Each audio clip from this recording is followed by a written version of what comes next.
Welcome back to the 2025 SEC Baseball Tournament Game 11 postgame press conference. We're joined by the Ole Miss Rebels, represented by head coach Mike Bianco, along with second baseman Judd Utermark, catcher Austin Fawley. In a moment, Coach will give an opening statement, and then we'll take questions directed to the players only, please. Please wait for the microphone to come and identify yourself when it gets there. Coach, if you can give us an opening statement. I just thought, another really well-played baseball game, by two teams. And once again, we were able to put a big inning together. Offensively, obviously, this one was in the first, and we're able to chain a few at-bats together. But I really thought the story of the day was, Riley Maddox. He was really, really good. It's a difficult lineup, I think, to navigate through. And he did a great job. And once again, I thought our bullpen was outstanding, much like Wednesday night. Just terrific with McCausland, Morris, and then Spence at the end. So again, happy that we played well and excited that we get to stay another day in Hoover. All right, questions for the players? Let's start on the left, second row. Yeah, Austin, kind of about that Sam Hutchins, Clarion Ledger. From your perspective, behind the dish, what did you see from Riley primarily, but also those relievers? What was working for those guys? They threw all their pitches for a strike, and I think that's the main thing. I mean, every pitch for a strike, it's going to be tough to hit them. Next to him on the left. Michael Katz, Daily Journal. This is for both you guys. Pretty scary collision there between Humphrey and Mormon in the second or third. Do you feel like that sort of moment, that adversity, kind of rallied you guys and brought you guys together? You guys played lights out for the most part after that. Yeah, I think those are the two guys that we love in the locker room, and they're big parts of this team. Obviously, you hate to see a collision like that. But yeah, I think there's a sense of rally around, and we know where we are and where our feet are, and understand the importance of this game and how big it is to us, much less everybody watching. So just glad that for the most part everything was all right, and glad we were able to get the win. Toward the back on the left. Mitch Davis, MitchDavisShow.com. This is for both of you guys. Guys, talk about every year when Ole Miss goes on a run, there's like a moment, and there's a saying, don't let the reps get hot or whatever. Talk about what this tournament means to you personally and winning for the Rebel Nation. I think it's very important, especially tomorrow, because just sticking together. I mean, next game is the most important game because it's next game. On the right side, third row. Matt Talverney from World Baseball Network. Austin, what was the sequence you saw in your at-bat in the first inning and how you felt putting up 5 runs was the biggest execution off their defensive miscues? Well, obviously I was sitting fastball, and the first one I thought was a little up, but called it a strike. Strike's a strike. So he hung the changeup, and I made him pay. Right in the center of the room. Jake Thompson, Ole Miss Spirit on 3. Judd, for you, it's just a good couple weekends at the plate for you. What have you found in your swing, or what's been clicking for you? I think I've been finding holes and I've been finding gaps, and that's always a good feeling to have whenever balls are falling. But, all the credit goes to Coach Clem and Coach Tyler Keenan, who have helped me throughout this entire year and years prior, but especially this year, working on my craft, working on my swing, and I've just been blessed to have some of them fall. All right, Joe in the second row. Joe Healy, D1 Baseball. Austin, you've really taken advantage of the opportunities you've had this year. What has this season been like for you to be such a large contributor of what's happening here? It's been awesome, and just a big thanks to Coach B for giving me that opportunity. You're welcome. Any more for the players? If not, Austin and Judd, congratulations on the win. We'll see you again tomorrow. Thank you. Thank you. Yes.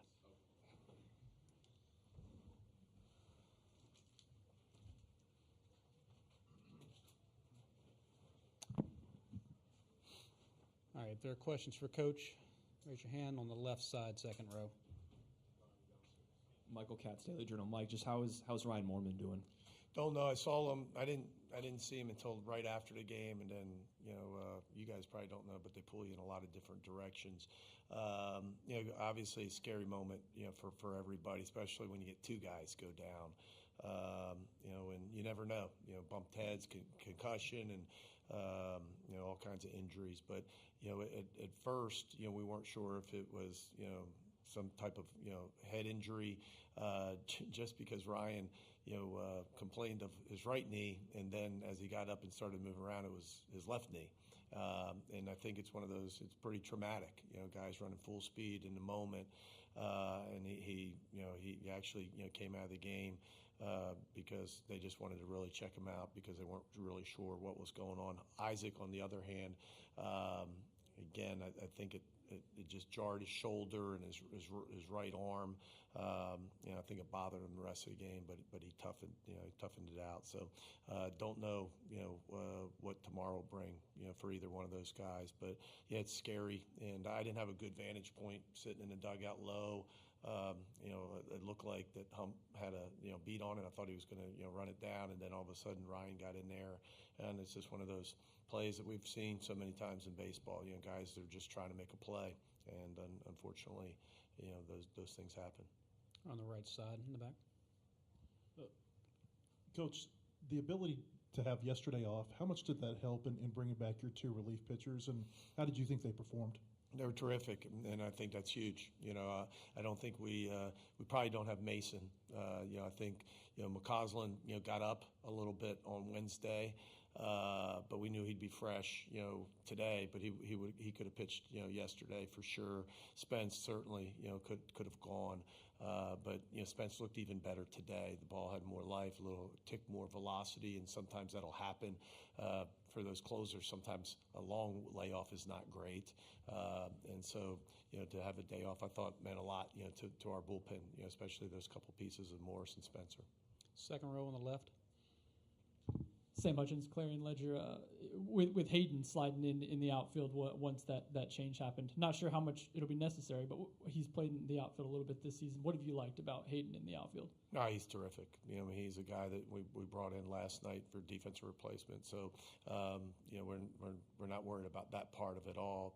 But you're talking about guys that Mormon batted fifth, I think, today in the lineup. And Humphrey's batted against right-handers. He's batted in the middle of the lineup. So you're talking about guys that started just about every single game in the outfield. I think they're going to be okay. I don't think it's anything super serious. But it was a collision, and tomorrow's less than 24 hours away. So we'll see. We'll get back to the hotel and see where they're at. All right, last row, blue shirt. Behind. Carla Brown, WCBI TV. Mike, you've talked this whole year about how maybe your offense has bailed you out of some games, but when you look at the box score of the last two games in the SEC tournament, it's been your defense that's carried you, especially with two great pitching performances. How encouraging is that to see you guys playing this stellar defense, knowing that there's more baseball next week? The truth of the matter is, and this is not trying to be sarcastic, I think early in the season, I think it's safe to say that we won games, especially in our league offensively. We didn't pitch it as well. And for whatever reason, it may have been a starting pitcher at that certain week, may have been a bullpen piece, but we were kind of inconsistent on the mound. But I think if you go back and you look, and I don't know the game, but if you go back and look the second half of conference play, I mean, we have been really good on the mound. And certainly might have been a starter, an outing, that a guy wasn't as sharp. But I think if you look at the numbers, the way our ERA has ticked down, I mean, now we're, somewhere seventh, eighth, and that's not great. But where we started from, to get to that point this deep in the season means we've had, a lot of good days like we've had today. So I think we're more consistent. And even with, a big injury to BJ, we've been so much more consistent on the mound. All right, let's stay on the right side. Coach, how do you just feel about today, even with the pitching staff only allowing 3 walks, striking out 11 batters? How do you just feel about your momentum tomorrow, whether going up against A&M or LSU? Well, we'll figure that out. The opponent obviously here in a few hours, but we like where we're at. Again, bullpen pieces. A lot of times that's day of type of stuff. We'll see. Who's ready and who can perform. But obviously, because we've had the day off and because we've won and we've been really successful on the mound, there's a lot of guys in that dugout and in that bullpen that haven't thrown yet. Right? We'll start Cade Townsend tomorrow. That's probably one of those beat writers' questions. Mason Nichols, injured his, oblique, past weekend. He's done great. But going into the week and when we had to turn in the roster, we felt, it just wasn't smart, even though he was felt feeling good throughout the rehab. I've watched him, play catch the last couple days, which is really encouraging. But it's something that, it wouldn't be smart, to push him this week. Just make sure that he's rested for the regional. And so, tomorrow we'll hand the ball to Cade Townsend. Joe, second row. Coach, what does it mean to have your program back in postseason stages like this one, given that you've been working the last couple of years to earn these types of opportunities again? Just proud of the guys. It's been a tough road the last couple of years for a lot of reasons, and you can look back and dissect it, and Lord knows we have with some of these guys sitting in front of me and everybody else. But just proud of the coaching staff that has hung in there.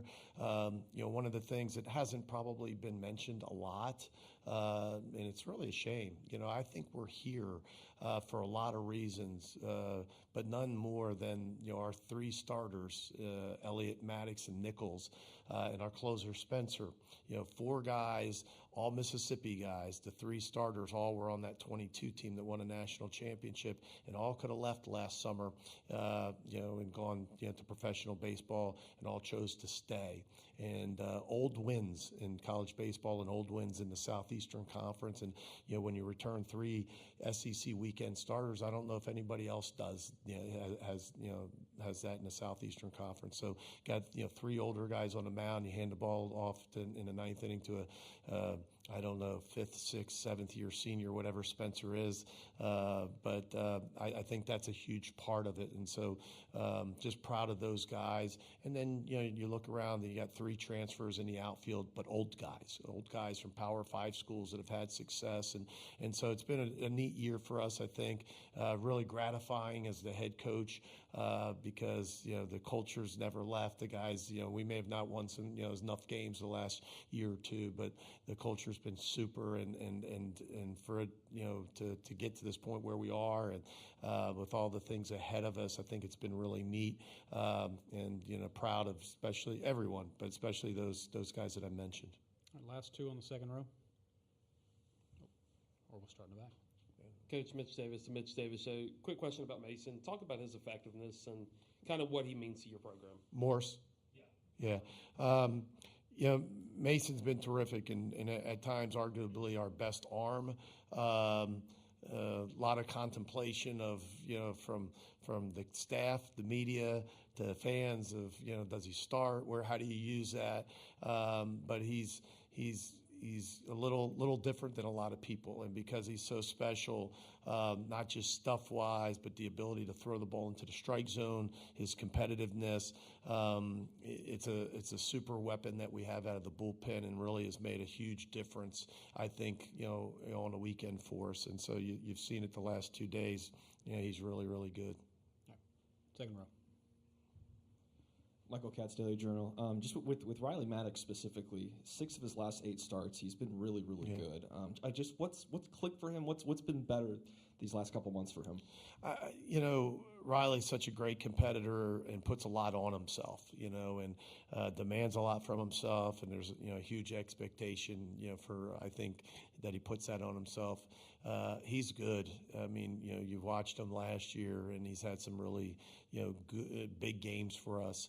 But I think really the key for him, like most pitchers, like Austin just said, is just location. He's been able, I think, and he's a guy that has control, the ability to throw strikes. But when you have command, which is really the ability to locate those pitches, 4 pitches, and he's really been able to do that. And when he does that, the stuff's really elite. It's a little different pitching sample, than you see a lot of times, where it's not a ton of 4-seam balls up in the zone. It's a sinker, slider, cutter, changeup. And he can ride the four seam sometimes, but when he is able to pitch at the bottom of the zone, really locate, he's terrific. And so, that's a long answer too. I think he's just really commanded it and hasn't made mistakes. And when he has, he's been able to fight out of those mistakes and get back into the zone. And sometimes that's the key to winning. It's not being perfect. It's can you minimize and get off the field and not let it blow up. And he's been really good at that. All right, last one right here on the second row. Sam Hutchins, Clarion Ledger. Mike, have you talked with the team since being in Hoover about the chance of getting postseason baseball in Swayze, or is that something you just steer away from? Yeah, we read Joe Healy's thing today and the wayward, all that stuff. We break it all down for the guys and what we have to do to host. And no, we have mentioned it, but we mentioned that those are things, and it's really coaches speak.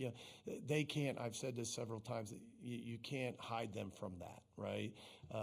It's like trying to get a teenager, get a good swing on a pitch that he can handle. Does Fawley block a ball? Does Chang make a play at second? You can only control the things that you can control. The rest of it, is out of your control. It's difficult, much easier said than done, and I think especially in this day and age, for anybody, not just in college baseball and regionals and all of that, but that's not the recipe for success to run out on a field and think that you have to do something to be able to get something else, and you've heard it, don't get caught up in the results, get caught up in the process, and that's making pitches, a lot of what these guys have already said today, and do that. So, the mantra would be, shower well tonight, put this game behind you, and try to play really good baseball tomorrow. All right, Coach. Congratulations. Thanks for your time. Thanks, guys.